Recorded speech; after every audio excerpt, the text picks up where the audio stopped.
दिल्ली में एमसीडी चुनाव में आम आदमी पार्टी ने अपनी सरकार बना ली है, तो वहीं 15 सालों से बीजेपी थी और इसको हराकर आम आदमी पार्टी ने अपनी जीत दर्ज की है।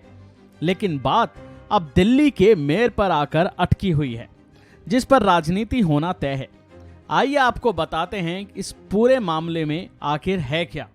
इस बारे में कानून के मुताबिक दिल्ली में मेयर का चुनाव अप्रैल में ही हो सकता है, क्योंकि अप्रैल आने में अभी करीब 3 महीने से ज्यादा का वक्त है और पार्षदों के पाला बदलने की संभावना से भी इनकार नहीं किया जा सकता।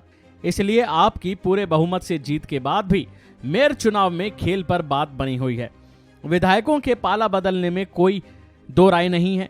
वैसे भी कई राज्यों में पार्षदों के पाला बदलने में कोई दो राय नहीं है, कभी भी हो सकता है।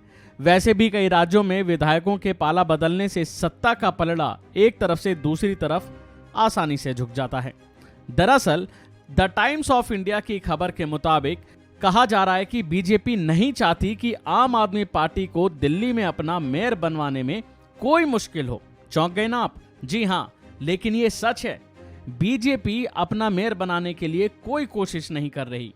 वो बात अलग है कि पार्षद पाला बदल कर आ जाएं तो फिर बीजेपी अपना मेयर बनाने की जुगत में लग जाएगी। तो वहीं इसके पीछे एक बीजेपी का अलग तर्क है, जिसे सुनकर आप भी हैरान होंगे। बीजेपी ने एमसीडी मेयर चुनाव की रेस से खुद को इसलिए अलग कर लिया है क्योंकि वह चाहती है कि आप अपने चुनावी वादों में फंसकर खुद ही नुकसान करवा ले। सूत्रों के मुताबिक बीजेपी विपक्ष में बैठेगी ताकि वादे पूरे नहीं होने पर आम आदमी पार्टी को बहानेबाजी का कोई मौका ना मिले। अगर वादे पूरे नहीं होंगे तो बीजेपी इनको घेरने में कोई कसर नहीं छोड़ेगी। बीजेपी के बड़े अधिकारियों ने बताया है कि पार्टी के ज्यादातर लोगों को मेयर चुनाव की रेस से दूर रहने में ही भलाई दिख रही है।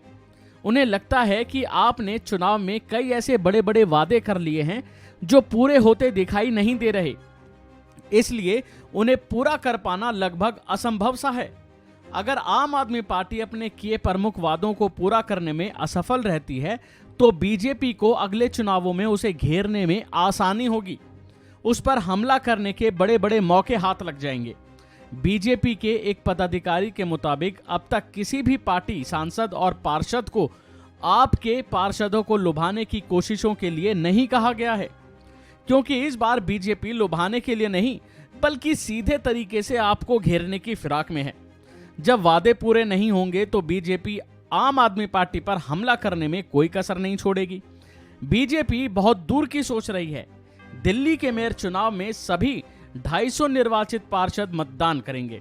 नियमों के मुताबिक दिल्ली की पहली मेयर महिला, जबकि तीसरे साल में आरक्षित श्रेणी का ही मेयर होना चाहिए। बहरहाल अब देखना होगा कि आखिर दिल्ली का मेयर कौन होगा। अभी के लिए फिलहाल इतना ही। खबरों में बने रहने के लिए देखते रहिए वन इंडिया हिंदी।